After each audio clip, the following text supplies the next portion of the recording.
नमस्कार बच्चों, कैसे हैं आप। बच्चों आज हम पढ़ रहे हैं कक्षा 6 क्लास का ये पार्ट है नौकर। यह एक निबंध है जिसको लिखा है अनु बंदोपाध्याय ने।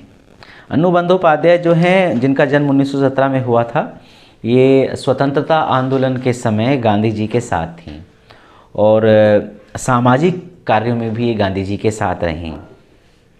उन्होंने collected works of Mahatma Gandhi के संपादन के अलावा जो गांधी जी की पत्नी थी कस्तूरबा बाई, कस्तूरबा ट्रस्ट के साथ भी काम किया इन अनु बंदोपाध्याय ने, जो इस निबंध की लेखिका हैं। अब हम पढ़ते हैं गांधी जी के बारे में, ये नौकर के बारे में और ये जो नौकर पाठ है ये गांधी जी के बारे में है। और अनु बंदोपाध्याय ने ये कहा है कि गांधी जी के पूरे जीवन से हमें बहुत कुछ सीखा जा सकता है।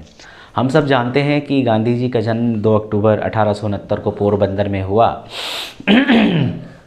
और 30 जनवरी 1948 को दिल्ली में ही इनका देहांत हुआ।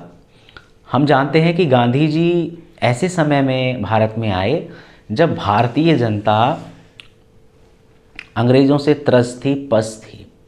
अंग्रेज़ जमींदारी प्रथा के द्वारा, सेना के द्वारा, पुलिस के द्वारा भारतीयों पर दबाव डाल रहे थे, तो उनको किसी एक अपने की आवश्यकता थी। तो वो एक अपनापन भरा गांधी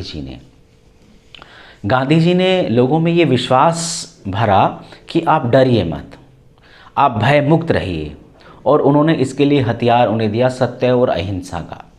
तो ये वही गांधी जी हैं जिन्होंने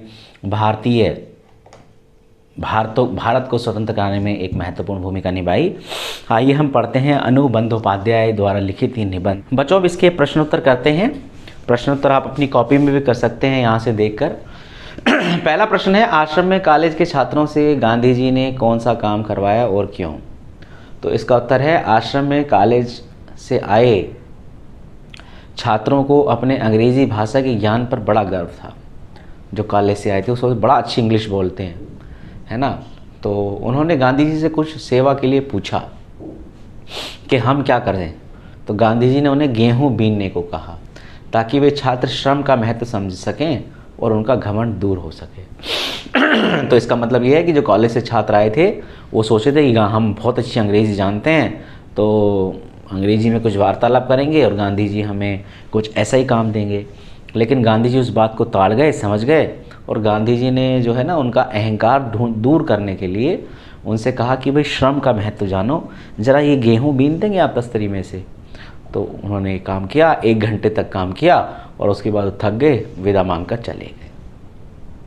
आश्रम में गांधी जी कई ऐसे काम भी करते थे जिन्हें आमतौर पर नौकर चाकर करते हैं। पाठ से ऐसे प्रसंग अपने शब्दों में लिखो। तो ये हैं, एक दिन गांधी जी ने बड़े बड़े पतीलों को साफ करने का काम स्वयं किया। एक कार्यकर्ता ने जब गांधी जी से कहा कि आटा कम पड़ गया है तो वो गेहूं पीसने के लिए फ़ौरन तैयार हो गए, है ना। तो और भी हैं प्रसंग हैं, लेकिन मैंने 2 लिखे हैं। प्रश्न नंबर 3 देखते हैं, लंदन में भोज पर बुलाए जाने पर गांधी जी ने क्या किया। लंदन में भारतीय छात्रों द्वारा गांधी जी को भोज यानी भोजन खाने पर बुलाया गया। जब गांधी जी वहाँ पहुँचे तो खाने की तैयारियाँ चल रही थीं। गांधी जी ने उन तैयारियों में मदद की। आप ऐसा लिख सकते हैं। ठीक है बच्चों, आगे हम चलते हैं, भाषा की बात करते हैं। आगे चलते हैं, भाषा की बात करते हैं। और यहाँ पर ये संज्ञाएं दी हुई हैं, रोपाई, सिंचाई, खताई, कटाई, सिलाई, रंगाई, और हमें बताना है इनकी क्रिया, किस क्रिया से बनी है संज्ञा। तो रोपाई जो है इसकी क्रिया है रोपना, सिंचाई जो है इसकी क्रिया है सींचना, कताई इसकी क्रिया है काटना, कटाई इसकी क्रिया है काटना, सिलाई सिलना, और रंगाई रंगना। ठीक है, तो ये शब्द हमें दिए गए हैं, ये संज्ञा है, ये किताब में दिए गए हैं, तो हमें क्रिया बतानी थी इनकी। तो रोपाई की क्रिया क्या है, रोपना। अच्छा, ये रोपना जो लगा रहता है क्रिया का साधारण रूप होता है, और क्रिया के साधारण रूप में ये क्रिया का साधारण रूप है, और हम जो है ये संज्ञा दी गई हैं इधर, और ये हमारी पाठ में दी गई हैं, और हमें बताना है कि इनकी क्रिया क्या है। तो रोपाई जो संज्ञा है, इसकी क्रिया है रोपना। सिंचाई जो संज्ञा है इसकी क्रिया है सींचना। कताई जो है क्रिया संज्ञा इसकी क्रिया है काटना। और कटाई जो संज्ञा है इसकी क्रिया है काटना। सिलाई जो संज्ञा है इसकी क्रिया है सिलना। और रंगाई जो संज्ञा है इसकी क्रिया है रंगना। देखिए ना लगा है क्रिया के पीछे, ये क्रिया का साधारण रूप होता है।